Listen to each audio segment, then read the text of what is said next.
Serious, what are some of your best work smarter, not harder tricks? When you clean the inside of a microwave, put a cup of water in there for 30-60 seconds. The steam will loosen up the hardened bits of food and make it easy to wipe clean. That, or clean your pasta sauce explosions right after they happen. It wipes right off, and there won't be any microwave cleaning to do later. If you write things at work, letters, motions, etc., save a copy as a standard so later when you have to write something similar, you don't have to start from scratch.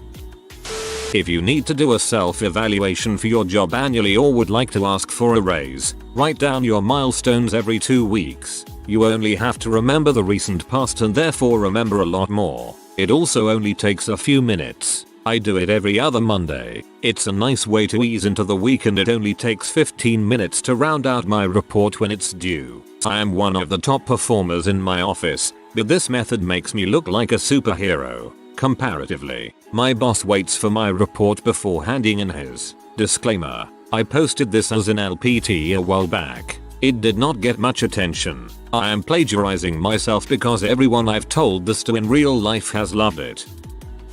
From my experience, sleep enough but not too much. Eat well and exercise. Just take care of yourself. That said, I found it to be a great help not to work longer than 8 hours a day. Yes, I know that some people do not have that luxury. Productivity soars. I work 5-6 hour days. Actual work. The 2-minute rule. If you see something that needs doing, and it can be completed within 2 minutes, do it immediately. I can't tell you how much respect doing this has earned me at work. Most people pass the buck because they feel like it's not worth it, but in the long run it pays off and lets people know you're there to get crap done. If you do something, for work, on a computer more than 3 times, automate it, write a macro, batch file, or something else to do it for you. Clean a bit every day, do it, even if you're tired. I can't even explain how great it feels to have a generally clean house every day, rather than spending 4+ hours cleaning in one day after you let it slide for a whole week. I think people who grew up in a messy home might have some sort of blindness. I grew up in one and often I will completely miss big patches of clutter until someone points it out. More a work perception thing. If you put a little effort to be liked or valued by your coworkers or managers etc., your life will be so much easier. That is if you rub people up the wrong way. No matter how hard you work, people will never give you opportunities or help you, and will overly scrutinize your work. If you are nice, polite and friendly to everyone, you just need to do the minimum to be recognized and held in high regard. Sounds simple and obvious, but you'd be amazed how many people shoot themselves in the foot unnecessarily. This OP, leave your personal beliefs at home. For example, don't tell that smoker, those things will kill you, he knows. Furthermore, everyone has its own way of doing things. Respect that. Don't try to push your work method through their throats. Only interfere with others' work if it could hurt them career-wise or you. Don't hide behind lame excuses. Know when to say sorry and mean it.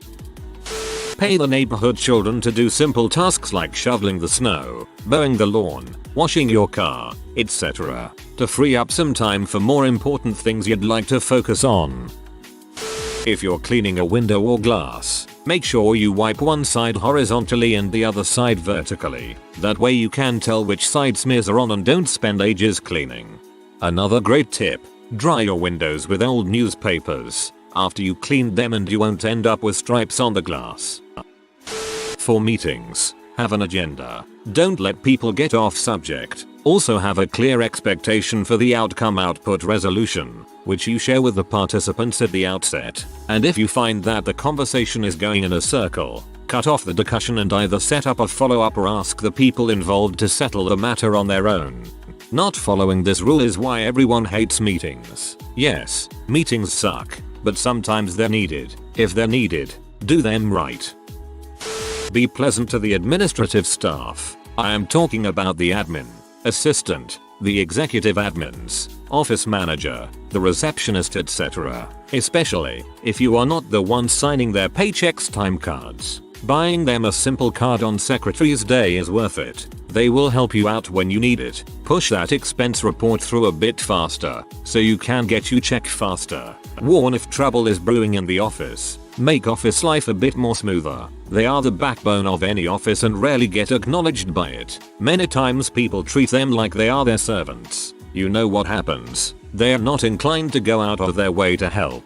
The expense report you turned in, that may take a while. Want to order some new paper clips? Oh sorry, but that is not in the budget. You want them to show you how to use the copier? Oh can't. I have a pile of work to finish. If you treat them like crap, guess what? It will make your job just a bit more hard. Add security staff to that list. Befriend all of these guys. Not only will it help you in your work, but they are generally really good people to be friends with. A lot of times when you copy paste between different texts, the formats aren't the same, and it's kind of a pain to get everything to look the same. Pressing Ctrl plus Shift plus C or Ctrl plus Shift plus V allows you to copy paste formatting. I find it saves a lot of time. Holy crap. Finally good, useful advice not plastered on a freaking duck. Ha. Thanks for the gold. For studying, study in short 45-90 minute bursts and then take a 15-20 minute break. Our brains can't handle lots of material all at once and you'll start to forget things. But during that study time you do nothing else. No phone, Facebook, Reddit, whatever. That's what the break is for. Start studying at least 3 days in advance for big tests. Ideally you want to study a little bit all the time, but that's not always an option. Just do not wait until the night before. You'll never get all of the material, and don't make a habit of pulling all-nighters. Finally, pick a quitting time. After a certain time no more studying.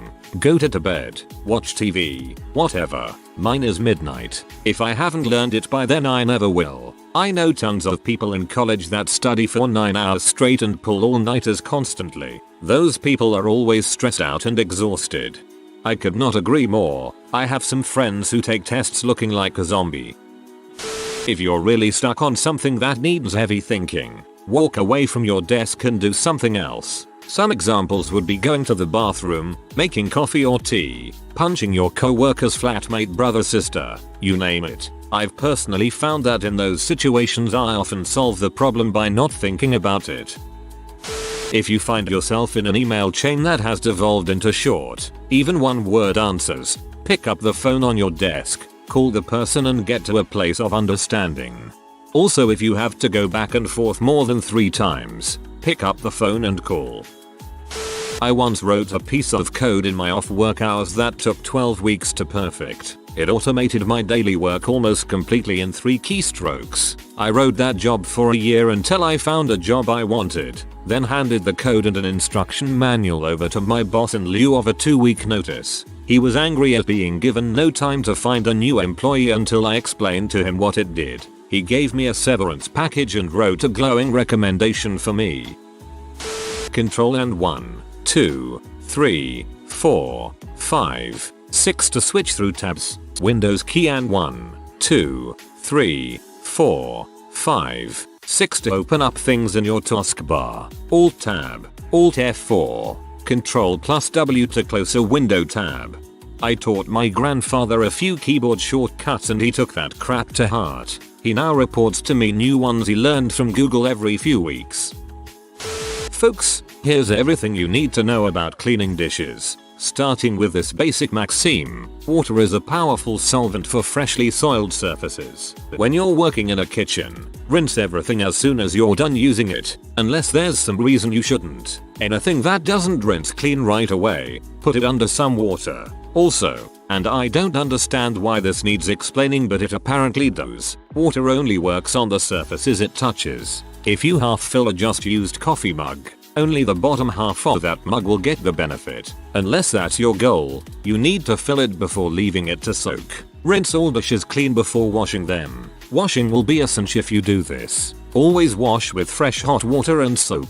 You'll do best, and also do more with less work, if you save up your well-rinsed dishes until you have enough to do a whole load. This is if you wash by hand. If using a machine, understand that your dishwasher isn't really a washer but a sanitizer. It's not designed to do all the work for you, only the most arduous and unpleasant part of it, the second half. You have to clean your dishes before they go in there, or it won't do a great job on them.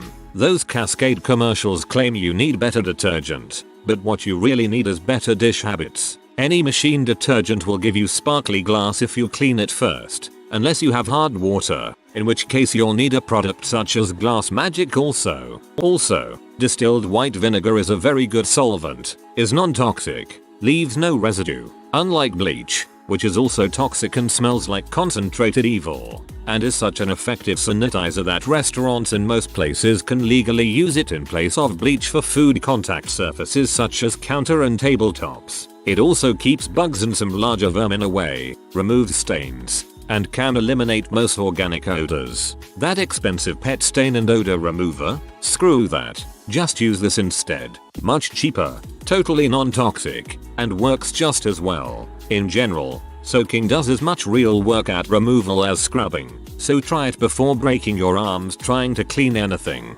Have an orange for concentrated evil. Clean.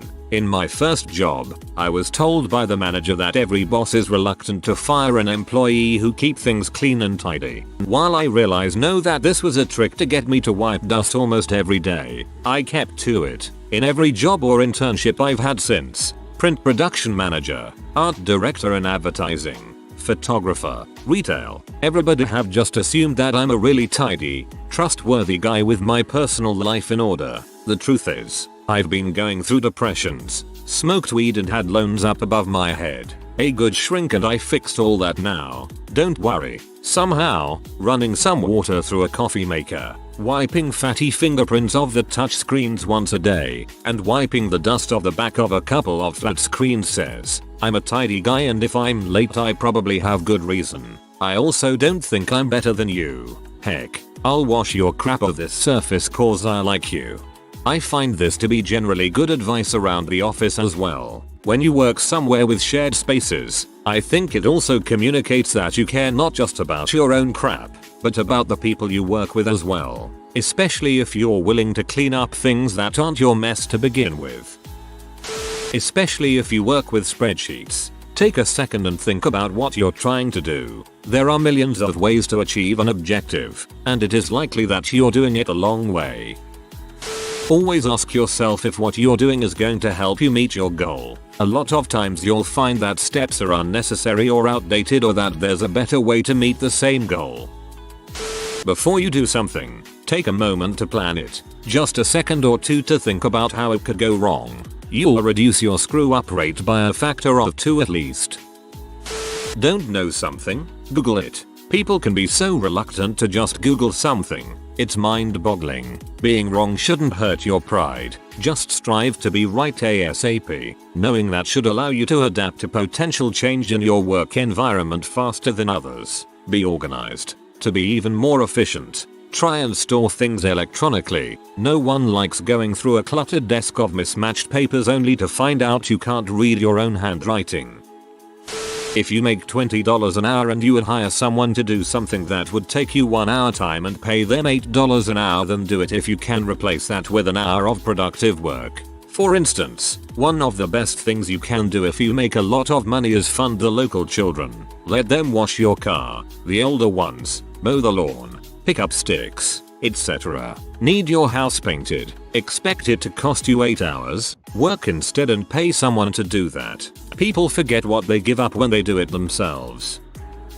When you have a complicated or time-consuming task at hand, break it down into smaller tasks and focus on each one individually. Agree with this completely. As a high school student, writing big papers is a huge task, but breaking it up into sections to write or proofread and conquering them one at a time makes it easier and less stressful to achieve the final product. A simple phrase I learned a number of years ago that applies to just about everything. Fast is slow. Slow is smooth. Smooth is quick. The basic meaning is that if you try to rush things, by doing them fast you're ultimately fricking yourself. Think of the horror movie scenario of someone fumbling their keys while trying to open a door. Because they're rushing, they're going too fast. If they thought for just a second and put the key in the hole the way they've done it 1,000 times in the past, they could do it quickly, in one shot. Fast is slow. You'll fumble what you're doing. Slow is smooth. You don't frick up. Smooth is quick. Do it right, once, rather than shittily 3 times. I run really slow so it doesn't feel like work at all. and over the months, I end up running faster at the same effort level. No rules are set in stone. Rules are enforced or ignored, ultimately by people. So, forget the rules, see the bigger picture, and recognize your motives instead. Politicians tell lies and break public promises. Well-connected people commit crimes with no consequence. Investors and buyers make emotional decisions. Proof that these rules aren't as set in stone as the naive might think and the rational might hope. Forget what you were taught about how rules are rules. They are simply not. They are always up for interpretation, revision, and exception. Never point to a contract, rule book, employee manual, or anything similar as your strongest argument. You'll get where you want to go with emotional arguments and persuasion, not rulebooks and rationality. Working smarter is recognizing that this world runs on collective sentiment, hunches, guesswork, smiles, handshakes, and buzzwords. Or, as they say in Game of Thrones, chaos is not a pit, it's a ladder. That said, don't use that excuse to be a crappy person. Notepad++ lets you edit columns of text so you can move the cursor vertical, holding Alt+Shift, and insert delete as many columns as you want. Or use Sublime Text and be a motherfucking baller. You know what? The best tip I can give? Just work hard at being smart. Smart people don't just wake up one day and go, oh crap, I know all about this topic now. They go bust their butt for years, if not decades, becoming an expert on their topic. You want to work smarter, not harder? Achieve enough that you can have a sweet butt office job where you just sit around and get paid to be smart the 2 hours a week they really need you. I'm probably way too late here. This is gonna be buried, but network up. What I mean is, try to get connections with people above you. Don't be afraid to approach your higher ups. Your immediate supervisor should be your go-to for most problems. But have your immediate supervisor introduce you or invite you to meet your higher ups. Creating a relationship with them can save your butt. If your boss is complaining about you, but it doesn't match with what your superiors think of you, you have leverage. It's crappy, but it does happen. Network up. I'm a software guy, so not sure if this will apply to you or not. Be disciplined in your work. If there's an established way of doing things, don't take a shortcut. It's okay to innovate, of course, but don't skip steps to get done quicker. In the long run, you'll avoid more rework by being disciplined. Rework is always more expensive than taking the extra time the first time. I think this applies to real life and not just work. For attention-intensive tasks, focus on one thing at a time. It is possible to multitask, but performance on each individual task suffers. Literally and or figuratively clear your desk and workspace before beginning work and focus on this task until it is complete. You don't always have this luxury, but if you do, take maximum advantage. This is equivalent to laying out your tools ahead of time when preparing something or chopping and prepping all the ingredients when cooking. Plan conservatively to avoid time stress while working. Again, this is not always possible, but if you can carve out sufficient time to complete a task, you will spend less time being anxious about deadlines. This is usually a matter of setting expectations ahead of time. Get off Reddit and do the actual work over a longer rather than shorter period of time to make things easier and cut down on stress. But since when did anyone heed that advice, including me? If you're writing a research paper, outline your arguments well, and then color code each statement that requires sources to defend. Then as you do your research, or go back over what you've read, color code quotes that support your statements. That way when you're writing the paper you have only to copy in all of your quotes, or paraphrase your sources, and write in the connecting sentences on how these support your thesis. Cut down research paperwork a lot. Works very well with science research reports. Also helps keep all of your sources in check. This will probably get lost in the shuffle of comments, but as an engineering student, one of the most valuable things I learned about planning anything is the Pi 3.14 rule. That is, take the time you think you can accomplish a task and multiply it by pi to get the actual time it will take. Rehearse things before you do the actual deed. Things as simple as moving furniture go smoother if everyone knows the plan. That is, who opens the door, the orientation on the truck, etc. If rehearsing seems like too much, at least talk it through.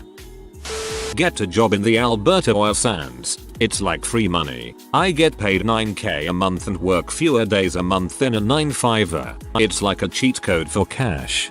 Fewer days maybe, but not hours. How people are viewed at their job. 30% work you do, 70% reputation. Also, man up and take responsibility for errors. Don't throw people under the bus, but always share credit. Everything you do is the result of teamwork.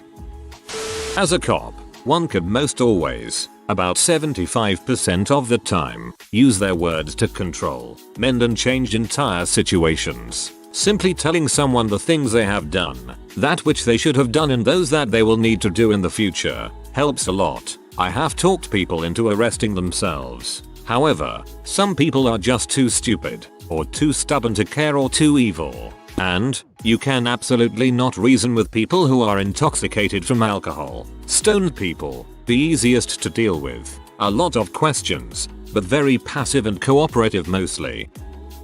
If you're admin, assistant or executive assistant, or heck anyone's assistant, don't do a dang thing for anyone other than the person you are hired to assist. Anyone else who asks for help will forget your name and your face when the credit and the promotions come around. Don't get sucked into doing their jobs or spinning around in their little heck corner of the bureaucracy. This just increases your workload, hassle, and stress levels for no gain whatsoever. People aren't going to repay the favor. People actually think a secretary's day card will suffice. A fricking card. Think about it. Think if one of those dolts got a goddamn card instead of a fricking promotion or a decent pay raise. Oh bloody heavens. The ocean of tears. But that's your special day there, isn't it? Your special day of having to be nice to these people and thank them for that fricking card with a grateful smile on your face. Year in and year out. They think that little of you. They really do, and they always will. So don't waste your time helping these other people with their jobs.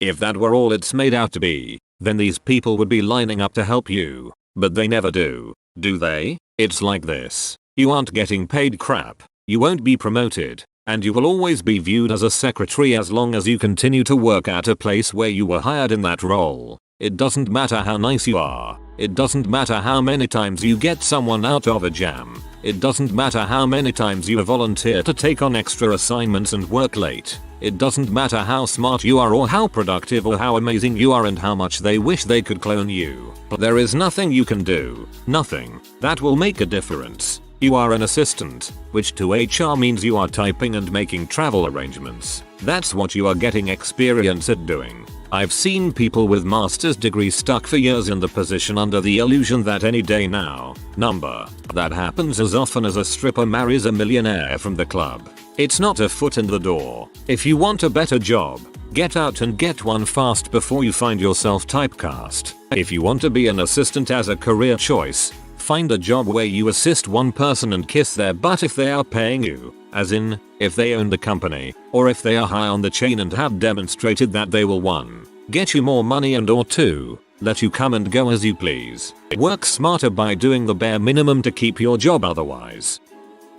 When trying to lose weight, portioning is the key. Measure everything that is measurable and you will never overeat. Once you get used to it, you will wonder why you ate so much to begin with, and you will lose weight more effectively, and you can eat almost whatever you want.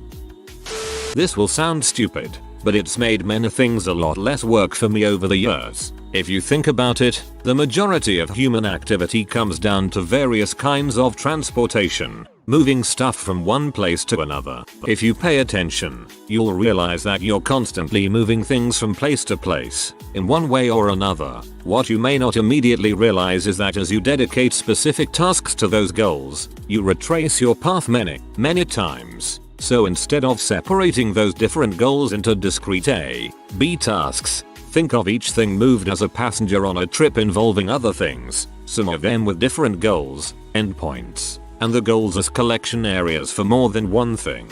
If you start to think like this, you'll eventually start to automatically reform your physical transportation activities at work or home like a public transit system, picking stuff up and taking it towards its final destination, rather than necessarily there in one trip. Things will gather at various intergoal transit hubs that you'll gradually designate, corner of desk or counter, top or bottom of stairs, and so on. And when you're actually headed to that destination, or further towards it, for some legitimate reason other than the goal of one thing, you can grab all or several of the things that are headed that way, rather than one at a time. You'll save a lot more steps this way than you'd expect. Similarly, think of each location as a task center, with more than one task to complete there. If you have to interrupt a task to go to another area, say, because you forgot something, or suddenly realize you need another tool or some such, get in the habit of processing each trip you make as a transit run, taking stuff towards its various destinations as you go, and performing tasks at each point as appropriate or warranted. This will seem strange at first, and you can bet on others thinking so. Just ignore them. Before you know it, you'll be a lot more efficient and get more done with less actual work. Oh, one more thing. The job of automatic machines is to work while you're also working, in order to make your time more productive. If you need to run laundry among other tasks, for example, start the laundry first, so that it's working while you're doing other things, because it will take a while. If you are new to the channel, you can subscribe. I publish new videos every day. Until then, check another video.